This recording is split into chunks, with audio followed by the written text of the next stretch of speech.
You're listening to Force Majeure, an actual play podcast that's usually Star Wars, but today we're continuing to do something a little bit different.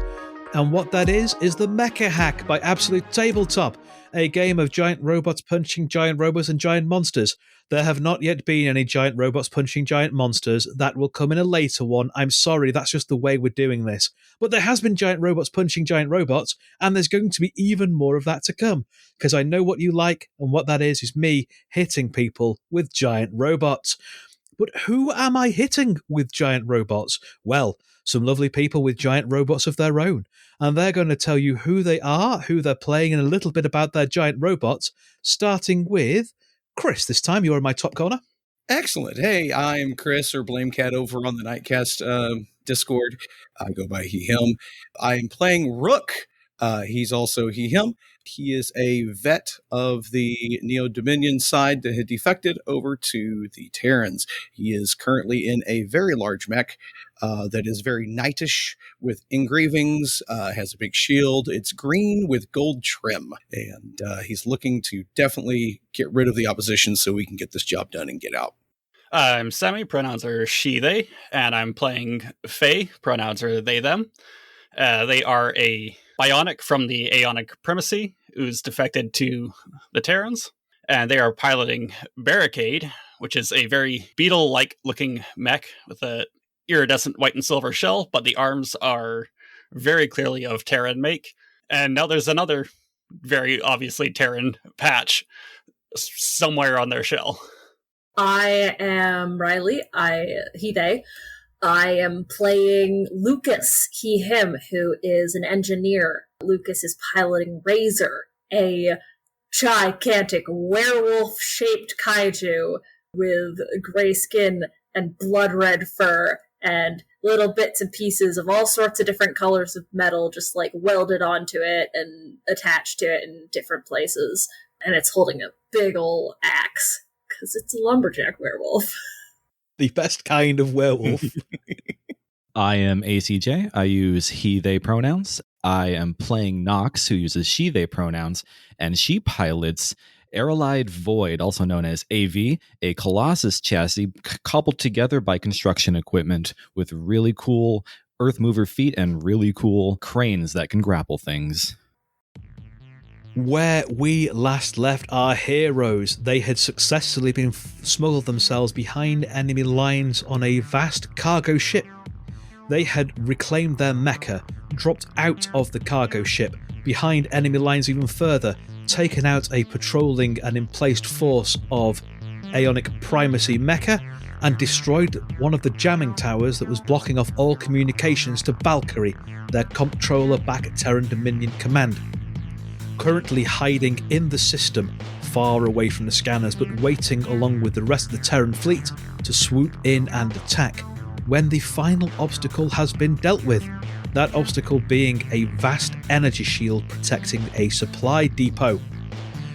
The shield is generated by a battery of nodes scattered throughout the area around the supply depot.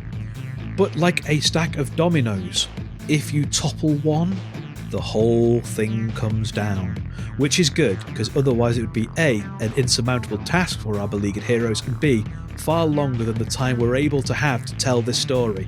So, a bit of dramatic license has been allowed here. Our heroes, having successfully taken down the comms tower, reconnected with Valkyrie, provided an update off camera, and been given directions for the nearest shield node, have also had time to patch themselves up. Their mechs are no longer looking as pretty and pristine as when they first appeared on our screens, but they are repaired, they are functional. Barricade has vented all of the excess heat and is running back at full capacity with its reactors. For now. And our heroes have pressed inland following their tack map. Where we rejoin our heroes, they have made it to the shield node.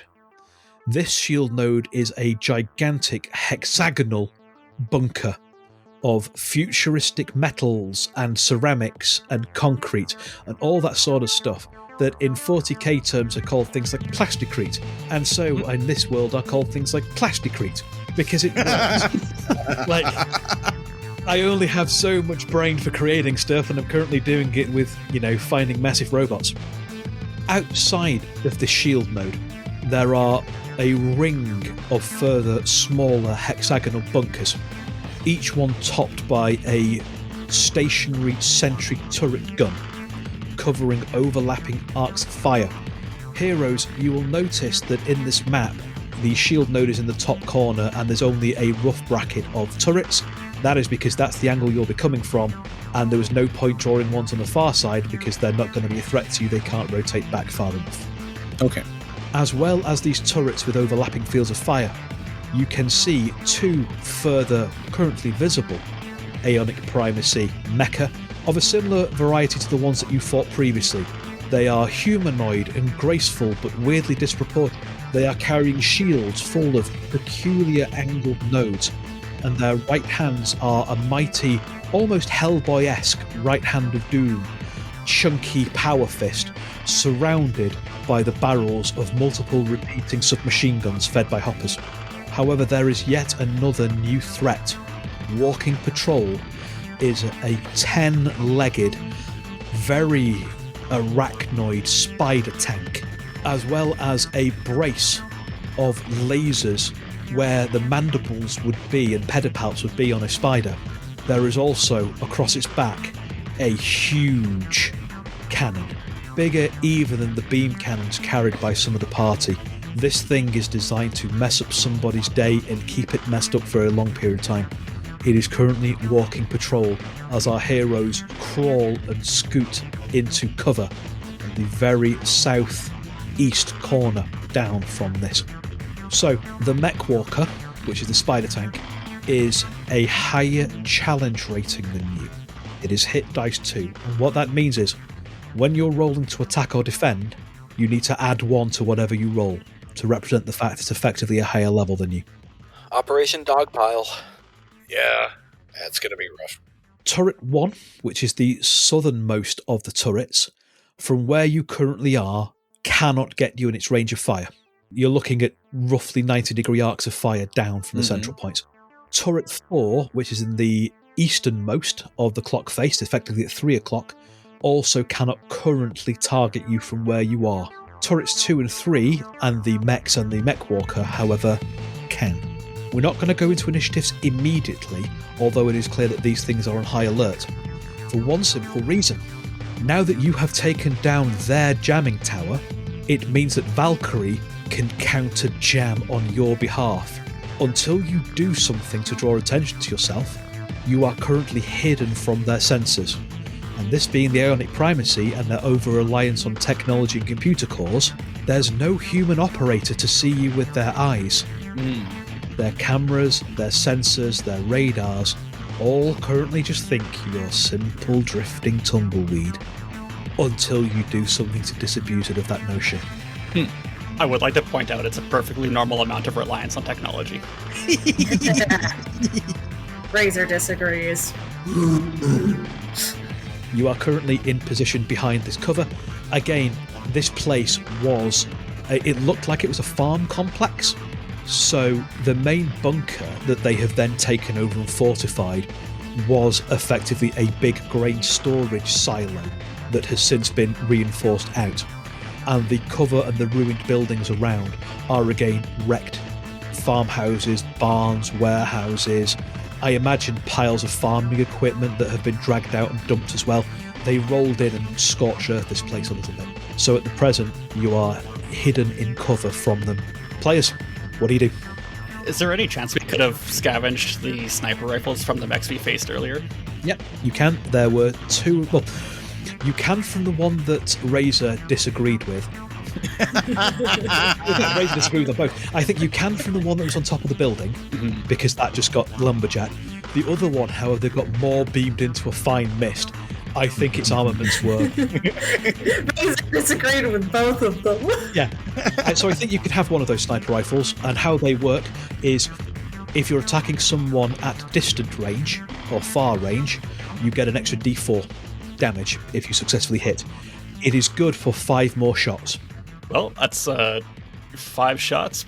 Let's focus fire on the walker, I think, and go from there. You also have, as well as your emergency boost kit and nano repair kit that is standard, you all have managed to get a fistful's worth of scrap to carry with you from the destroyed mecha. As a use action, you can test system and regain 2 armor points as you frantically patch weld bits of other mecha onto your wrecked parts. All right. Finally can put Aeonic Primacy parts back on. Yeah, as you replace those worthless Terran arms with some good old proper Aeonic engineering. Mm-hmm. So one more time, sorry, who snagged the sniper rifle? The party. Oh, the party in general? Yeah, who has good power? Me. I have 17. Mm-hmm. Yep, I think you're our sniper. But you're also the one who just get in somebody's face, too. Well, the thing is, I can get in face and then shoot at a distance, so... True, but you're most effective from just like super extreme long range with that thing. So that's what I'm saying. That's a good point, though. We can still start with it. Do we want... Okay, so in character, I guess we could ask the question. Yeah, in character time.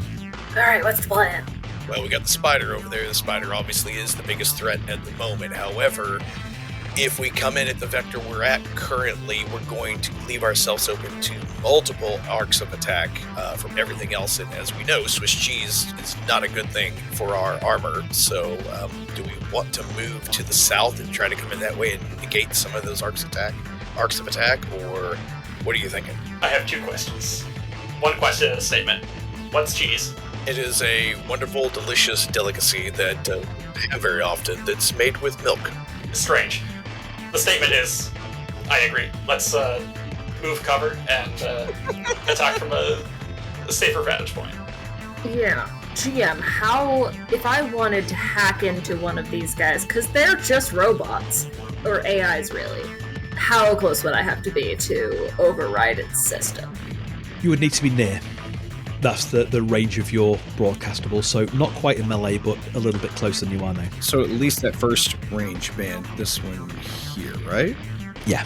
You are currently, because you're able to kind of get in there and get in position, you're effectively distant from all of them, because this is quite a big map. Yeah, you're effectively distant from all of them because you can position yourselves as you need to. So that's 4 range bands away. Okay. Another technical question, because we've been seasoned, as far as like fighting and stuff goes, right? Except for Lucas, but it still involves Lucas. So hacking wise, is it obviously it's a +1 for hacking if we was attempting to hack the spider mech, right? But what about turrets? Are turrets easier to hack than, say, a recruit? They are roughly the same difficulty. Okay. Just kind of putting that out there so we get all our information. Yeah, your mech walker is a level higher. It's hit dice 2. Everything else is hit dice 1. It's the same level as you, so there's no modifications to your rolls. Okay. All right, listen up, gang. Got an idea.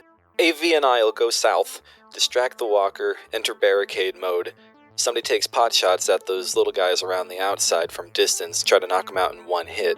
I'll get Razor close enough that we can hack the mecha or the turret, whichever one is the bigger threat when we get over there. I mean, I could start with a turret and get it to shoot the mech walker instead of shooting us. I could also missile barrage from where I'm at and hit far range. It's decent damage. Yeah, there's a lot of options. Alright, barricade Iron Decimus, you two stay put, Razor and I'll go infiltrate around that other farmstead. Start our combat from there. When you start swinging, we'll jump in. Okay. So we tumbleweed over there, yep.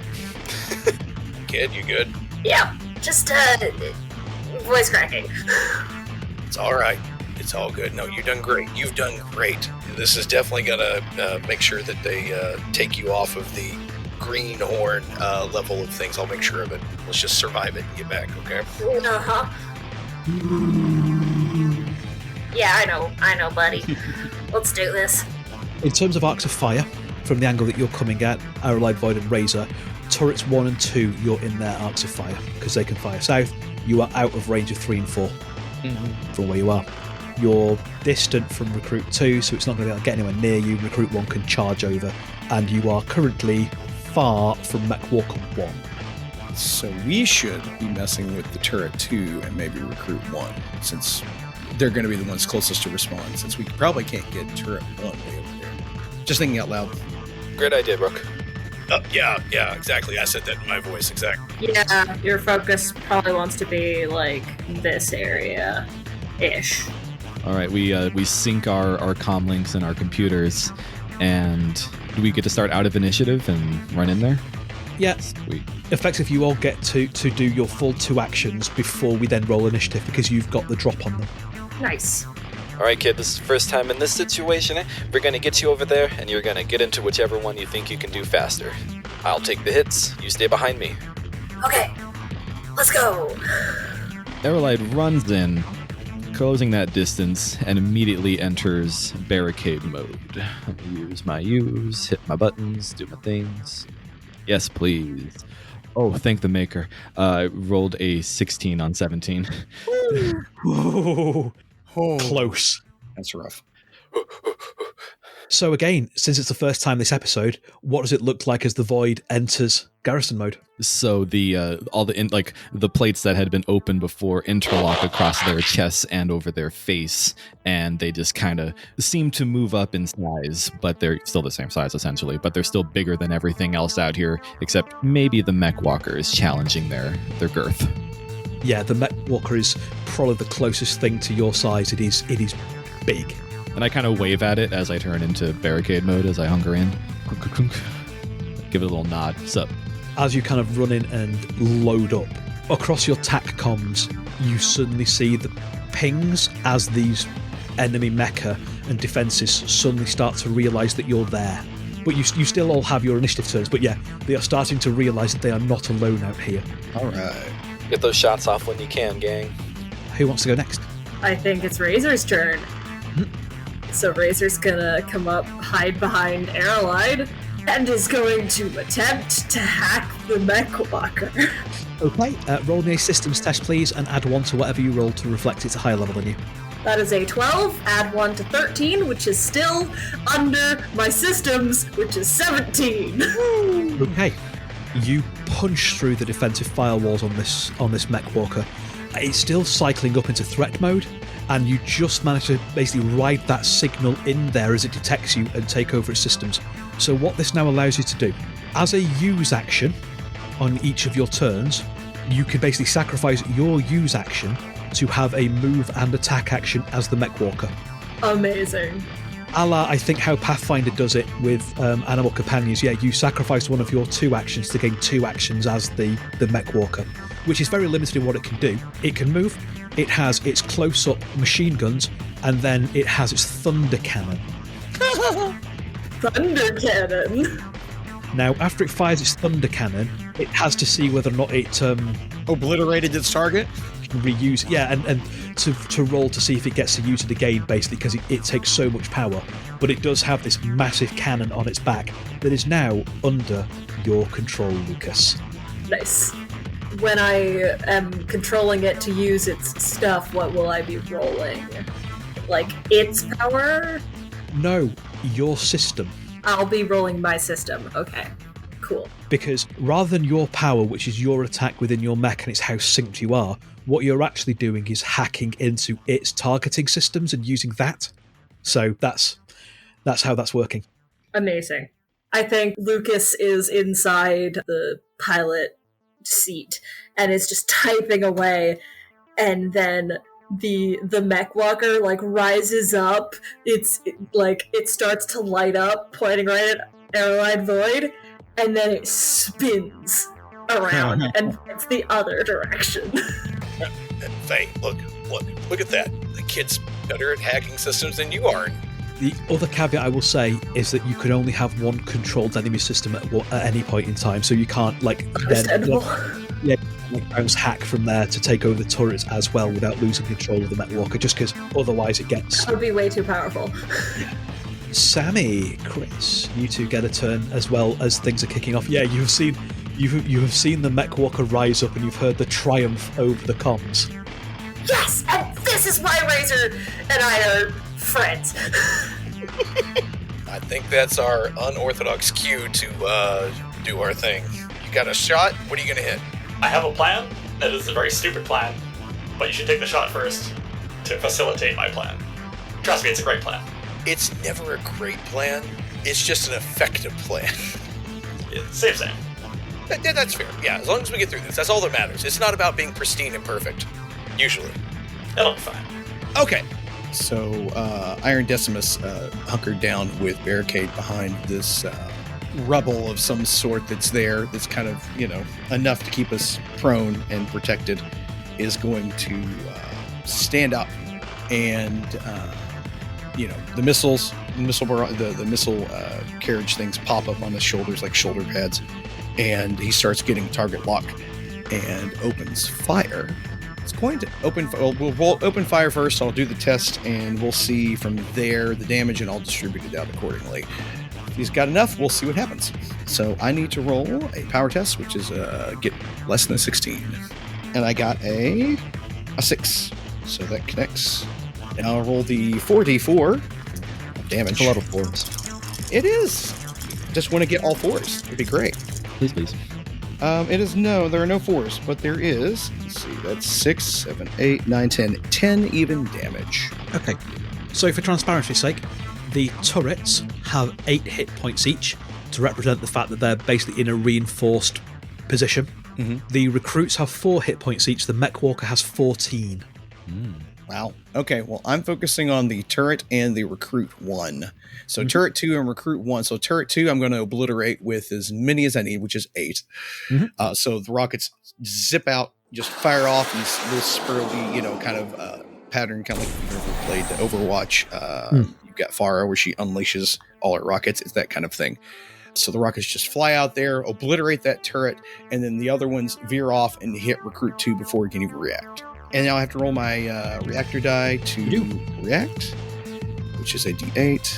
And I rolled a 5, I'm fine. And then your second action? Second action. Yeah, you get 2 actions. Oh. Initial barrage is just to use, yeah. Oh, I didn't realize that. So you can move, you can attack, you can try it again, but basically every time you take the same action twice, so like 2 attack actions, 2 use actions, you have to roll your reactor dice as well. So if you want to use your missile barrage again, you can, but you've been rolling your reactor dice twice. Twice? Yeah, once for the module, once for pushing yourself. I'm almost thinking about doing that just because I'm too old for this slag, which is reduces your reactor die only downgrades on a roll of a 1. Do it. So I am kind of in a situation where I could pull that off. I'm going to try it again just because we need to eliminate as many targets as possible right now. So let's try that again. I'll do power. So you see him start to move, and then he stops, and he just reloads his missiles. So Faye sees that happen and knows exactly what's about to happen. That is it's a 17. I needed this under a 16, so no dice there. But I still need to roll a reactor, don't I? Yes, twice. So the missiles, what happens with the missiles? I suppose they don't even fire off. No, I think they fire off, but I think that they either miss or they just don't hit enough, or perhaps Mecha Recruit 1 and 2 leap into cover. Okay. And like the defenses around the turrets are so thick that the missiles kind of smash into them and don't manage to penetrate. Okay, so that's a 2 on the first roll, which is fine for me because I don't downgrade to a 1. Lucky. The other one is that's a 1. It finally downgrades. Sammy, there is just Faye left to go before we go into initiatives proper. Yep. What's the plan, Faye? You know what I hate, apparently? What do you hate? My reactor, because I'm going to burn it. So, step 1, boost sprint module. Move twice with a single move action, which should get me up to... In their face. So you follow the rockets, basically. Yeah, that gets you to about that, yeah. I gave you cover fire. That's what I was doing. Yeah, there we go. That's perfect. That's it. Defo. That's the one. Yeah, see, all according to plan. Yeah, you knew what I was going to do. Exactly. Which is also a reactor dice. Oh my god. That is no longer my reactor dice, because that's another one. Oh. Oh, Sammy! All according to plan. Now that I didn't start the battle getting shot at, I actually have enough armor points left to use my 1 with the machine ability. And instead of downgrading my reactor dice, I can instead reduce my AP by 2. As you vent your overheat into ablative parts of your armor and just shed them as you're running in. Yeah, and since Barricade is very beetle-like, it's almost like they're shedding parts of their carapace. Nice. And since I, as stated, hate my reactor, I'm going to use a second move action to use my chassis ability, which is a charging strike, which lets me move another range pad forward. Yeah. And rapid attack at the end of it. Yep. Nope, beats it, fails. But that does mean I have to roll my reactor die twice, because Once for the second move, once for the charge ability. Yeah. Oh my god, that's another one. Oh, what the? How is this possible? I can't even blame D1. Well, I wonder the rest of us are rolling pretty well. Yep. So I'm going to sacrifice more armor points to not lose that. This is fine. Everything's fine. Okay, there we go. This is my reactor dice now. So that's a 5 on the third reactor check. Okay, good. Cracking. Thanks for taking all the ones for us. It's really Yep, just Now that with that over, it's initiative time. Initiative time! So yeah, systems or mobility, whichever's highest for you. Yeah, I beat it. It's the first time I've succeeded on a mobility. Finally, I succeeded on one. Yeah, I got a 4, so yeah. Hey, matchies, I got 4 too. finally a one I'm happy to see. And a critical success. Nice. It's so weird the reactor dies. Like, no, a 1 is terrible. Everything else is a 1 is amazing. Well, no, the only one you want to be low is the d20. Every other roll, the best thing is high. Which is weird. It's so weird. Yeah, it gets even weirder when you're like working out your on foot. So like your skill is too higher, but then you're doing it against something that's 3 levels lower than you, so you add to your dice roll on top of it. Yeah, it takes a bit. So all of you get to go first, basically before the enemies can react. You all succeeded. Sammy, with your critical success, you have an additional cherry. What would you like that to be? Could I knock recruit 1 prone? Yep, of course you can. Yeah, the way I'm thinking this is Iron Decimus just lets out a volley of rockets and Barricade just boosts after it. While all the rockets miss, and... Not all of them. This, Half of them hit. that is not good odds. Better than none. It's almost like rolling 3 1s in a row on a d6. That's just impossible. That's impossible. That would never happen. But yeah, so through the volley of rockets, Barricade just simply slams into Recruit 1 and just transfers all their momentum. Football tackle. Nice. It skids to a halt in a cool and stylish fashion while sending Recruit 1 skidding, sprawling face down in the muck. Exactly. Okay, but yes, it's top of initiative then. Any of you to go. Any order you fancy, you all get to react before they do. Shall I shoot the MacLeod at the shield generator? Yes. Oh, Please do. Can you? I hadn't accounted for that. Oh, Very clever. hello. That was my entire plan. I'm so glad we had the same plan, friend. Yeah, okay. Okay, so that's a 15, which is still good. Can you please roll me a d10 A D10. That's the same as my damage dice. and add 2 to it? That's a 5. Okay. So the mech walker just turns and then unloads. Yeah, and just slams this huge beam of energy. And again, you kind of feel it in your mecha rather than in yourselves. You know, there's this pulse of energy that almost pulls them forward an inch or two as this massive cannon on its back lets out this blinding white... Yeah. Can you now roll me a d6 to see if that weapon recharges? That's a 6. The weapon recharge, it's available for use again next turn. Yes. I think the mech walker just like takes a couple steps closer, like not mechanically moving, but like cinematically, it just starts like closer to the shield generator. So what I will say is your regular weapons might not have quite the same effects on the shield generator because this is like a siege gun on it. Yeah. But we'll see how that goes. You do, however, have your second action. Yes, and so while Lucas is doing his job, Razor does its job, which is to shoot the turret. Yep.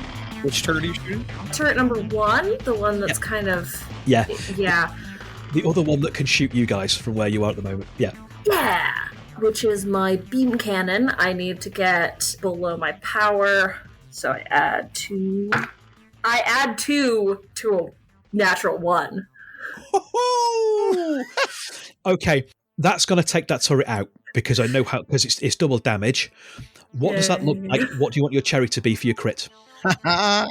So what happens is Lucas is hacking, and Razor turns and shoots like the bottom of the little tower that the turret is on, and the tower falls backwards, like onto the shield generator slightly or something. Yeah, so into where your thunder cannon from the mech walker has already damaged it. Yeah! Further kind of tearing down the thick armor plating from the outside of it. Yeah, no, that's absolutely cool, exposing it more. Roll me a d6, and I'll add that to the damage to the shield generator. 4! Okay, I will mark that up against the shield generator. Yep, as, you know, it's all starting to kick in. Next player character. The objective is to finishing off this recruit. Yep, go for it. Oh, I'm gonna try. My dice luck is all over the place, so we'll see. Ooh. Okay, that's a 4. So Barricade flourishes the laser axe and just bisects the recruit. Yep. Well, I say bisects, but I haven't rolled my damage dice yet. It's 5. Yeah, that is enough to take it out, especially because it already had a little bit of damage from the various missile barrages. Yeah, that slams that, crunches it down into dysfunctional parts. Cleft in twain, as they used to say back in my old D&D days. You have a second action. So because I've now found a reactor dice that works, I'm going to use my second action to attack again and try to shoot one of the turrets. Mm-hmm. Do you want to shoot it, or do you want to pick up the wrecked mecha that's in front of you and yeet it? I want to pick up the wrecked mecha and yeet it. Yep, power test. Ooh, 8. It's still under. That hits then. Roll your normal damage die. That's a 7, and that's a 4 on the reactor die. I'm keeping that one aside. Nice. It is not quite enough to destroy the turret in one hit. Not quite. It is what we say in my home table, 1 hit point, good to go. But it is badly damaged, and there's just the ruins of this mecha that you've picked up and hurled into it has tangled up some of its barrels, and you know, you can see that it's clearly knocked one of its heat sinks, as you can start to see the back half of the gun begin to glow cherry red from a power overload. Nice. Next player character. I'll go next because I'll just take out that turret 3 to make sure that it doesn't do anything. So Iron Decimus gets obviously still up, so he's going to run in to the range that he can go at the moment for his move action, and then he's going to open fire on turret 3 with his submachine gun on the shield. So he pulls his shield up, and then these little vents or these little slits, fold in, and then that's where the cannons are for his machine gun. And that is a 1. Yeah! 3. Yay! Do I need to roll damage? It was 1. No. Yeah, that's the 1 is enough. Crit damage on a 1 HP turret. Yeah. Look, you told me to take things out. If I go for something crazy, I miss. So I'm here to help you guys. We're all a team. What would you like for your crit? Easy enough. So he hits it, and because the wreckage is all already having problems, right? So it the gun for the turret swivels towards recruit 3, and when the reactor part of it overloads, it fires off its last salvo in the direction of recruit 2 or whatever that one is up there. Yeah, recruit 2. Okay. Yeah, I like that. That. I think that's enough to take out recruit 2 because it was already damaged. Okay. So, you were saying? Strong work, team. Yep, it's all about trick shots. That's how you win this thing. Is this how it goes every time? Pretty much. Actually, yeah, this is great. We just make sure you keep track of that spider walker. We don't want to have to deal with it. Yep. Furious typing noises. AC, I think it's your turn. If nobody claimed the sniper rifle then, since you all seem to have wanted to give it to me before, I'm just going to take a pot shot at turret 4 from where I am. That sounds good. Yeah, that's fine. And that is far enough away from you that you'll get the bonus damage. That's what I figured. I'm like, all right, let's do this. We here. All right, so... Oh, yeah. I rolled a 7 on 17. Yeah, that'll do it. So it's your damage dice plus a d4? So... 7 plus 1, 8. Just enough. These things have 8 hit points. Just enough to take that turret out. And then I kind of look around, I'm like... I look at the mech walker, I'm like...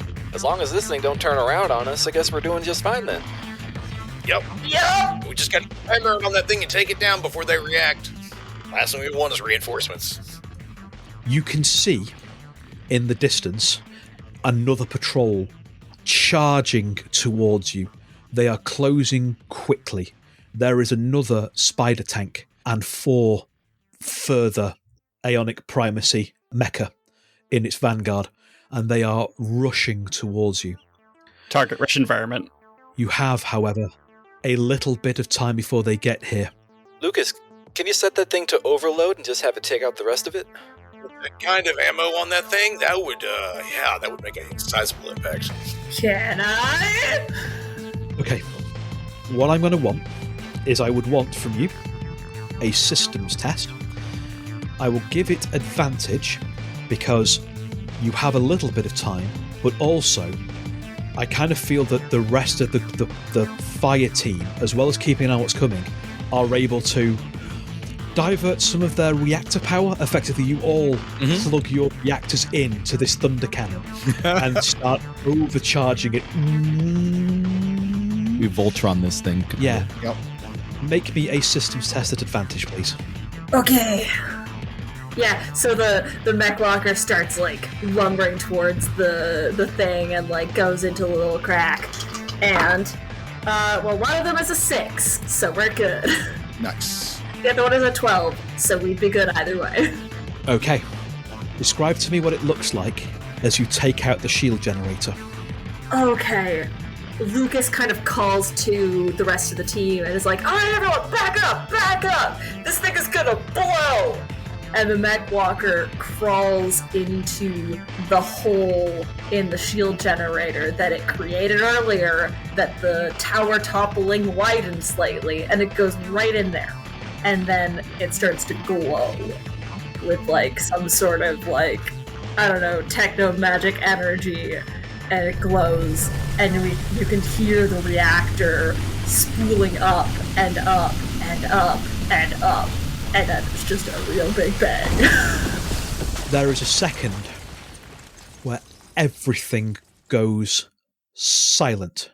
Even your comms, it's just this absolute moment of silence.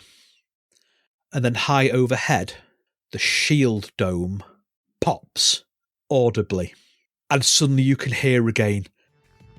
Over the comms, you hear Valkyrie saying, "You need to get out of there now. There are 4 more squads converging on you. Air support is en route." On your heads-up display, a little glowing arrow appears pointing towards the direction of the extraction zone. Go, go, go, go, go. We're on our way. You did good, fire team. You did good. Scramble. Move out! We're not done yet. Razor gets down on all 4s. Oh, yeah, there you go. I have treads that like appear out of my side and I move a little bit faster. Oh, nice. You book it in the direction of the extraction zone. You see overhead a squadron of Terran Dominion attack bombers scream in, and behind you from the direction where you saw the patrol coming, you just hear the muffled crump of munitions being dropped. There are other obstacles in your way as you charge towards the extraction point. Here is a squad of low-grade mecha that you managed to fight without too much difficulty off-camera in a cool cinematic death montage way. There's another spider tank that unloads at you before another orbital strike takes it out. Appearing in orbit around the planet, you can see the very comfortable, familiar sight of the Terran's Resolve, the capital ship your fire team is based on, as it begins to lower the trajectory of its cannons at the other shield units that are frantically trying to reboot and get their protection. There is the crumping that only comes from orbital grade weaponry being dropped as these other shield nodes are glassed from orbit. And then a dropship lands at the coordinates, you bundle in and lift off, leaving the war-struck surface of Balamar 6 behind you and returning to the comforting orbit of your capital ship. And that is where we're ending the story! Yeah! Oh, We did it! Just like the simulations. Yeah, just like a simulation. Operation Tangent Fractal, a complete success. Well done, Fireteam. When we return to this Fireteam, as might well happen in the future, who knows, you will have leveled up. Although it will have to be a slightly hacked level up because I gave you far more starting points than you should have because it was only one shot. It's fine, we'll worry about that down the road. It's all good. Thank you, players. I hope you had fun. I love this system very, very much, and I'm so glad I was able to tell a story in it for all of you. This was absolutely amazing. Absolute delight. Thank you. Yep. Y'all were wonderful. We managed to get through all the tech issues. Yes. Yeah. I don't think this is going to be the end of what we see of Saber Harmony, whether that is on or off mic, because this was a hoot and a holler. Thank you all for coming on. You're all new voices, and it is lovely to have you here with us. Thank you so much for joining me to tell this story. I really do appreciate it. It's been a blast. I've loved it. Yeah, thanks for having us on. Thank you, Adam, and thank you, Fireteam. Before we sign off, do any of you have any projects of your own that you want to tout? Come on, we've got a captive audience of listeners. Do not leave the podcast immediately. Stay on till the end. For the love of God, be kind. Do any of you have any projects that you want to talk about? I'll go first because I probably have the least. I think I have the least. I have nothing. Fair. This is my first ever podcast recording. Woo, welcome to the party. Riley, thank you so much for joining us. You've been wonderful. Yeah. I have one episode on Sil Zero in the Coruscant Cracking series. You should go listen to Sil Zero, and you should always listen to Dungeon Major. I'll never not throw that out there. It is very good.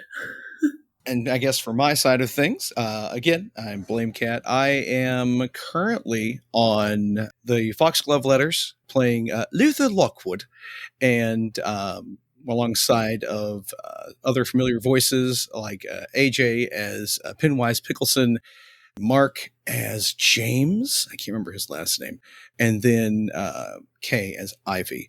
And we all are having a blast telling that story. It is closing in, at the time of this recording, it's closing in at its finale. So not sure when that's going to get released, but that will be a wonderful thing as well. And then you can also hear my voice occasionally with Tubular Teen Titans as some of the monsters that the team encounters. And that's about it for now. Season 2 of The Otherplace. Oh, yeah. Well, season 2 of The Otherplace, that's been out for a while, so I didn't think to plug that one. But yes, I am in there as Takoa, along with my wife, who plays Chilana, and AJ as well. Again, he plays Roberto. And we are in that post-apocalyptic type setting with Mark as our GM. It's been wonderful. And Sammy, conclude the enshillening. Unfortunately, I'm also in nothing at the moment, but it has been a delight getting back behind the mic for something like this. What's going on with Greasy Panda? Life. Not sure. Yeah, life. Okay. It's been busy. I've got our last episode like 90% edited. Just it's been sitting there for a year, so... But it is still available in the same way that we shouldn't discount season 2 of The Other Place just because it's ended. We might have listeners that have never heard of these shows and are interested. So Greasy Panda Gaming, another Star Wars play that is, I think, even more chaotic than Force Majeure, but slightly less family friendly. Yes. We are very much not family friendly. We do not have a swear filter. And you are a far less kind GM than me as well, from recollection. Look, I just go with the dice rolls. It's fine. But yes, thank you very much for coming here. Listeners, you should go and check out their other projects. They're all wonderful. We hope you enjoyed. If everything has gone to plan, and at the time of recording this, things are not going to plan, but you know, I remain hopeful given how far in advance we're recording this. What should be coming out in a fortnight should be us resuming Shadows of the Jedi. Should be. And that is what I'm going to work towards up until the point that real life once again intervenes. But I will keep you updated, my lovely listeners. I will keep you updated. Until then, as always, thank you very much. Look after yourselves and others. Remain delightful. You are all wonderful people. And, you know, if I say that, it has to be true because I'm the authority. It's my podcast. Look after yourselves, my loves. I shall see you all next time.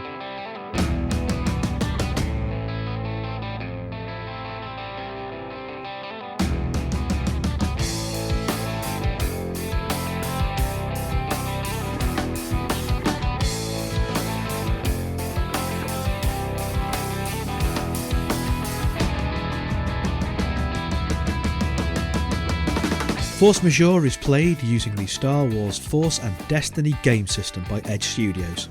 Our intro music is by the amazing Sly Fox Audio. Check out more of her work at soundcloud.com/SlyFoxAudio. Our outro music is Suburban Outlaw instrumental version by Forget the Whale, used with gratitude under a Creative Commons license.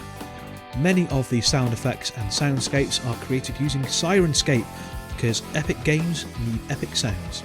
If you're enjoying the show and want to support us, there's 3 ways you can do that. The first is by joining our Patreon at patreon.com/forcemajeurepod, where for as little as $1 a month you get access to outtakes, adverts, various other stuff, and my fortnightly ramblings. You can drop us a coffee at ko-fi.com/forcemajeurepod, or you can leave us a rating and review wherever you get your podcasts. If you want to interact with us, there's a few ways you can do that. We are on the social medias, Facebook, Instagram and Twitter as @ForceMajeurePod, and we're over on Mastodon as @ForceMajeurePod at dice.camp. You can also join our Discord, link in the show notes. Thank you very much for listening and being with us as we tell these stories. We hope you are having fun, and we will see you next time.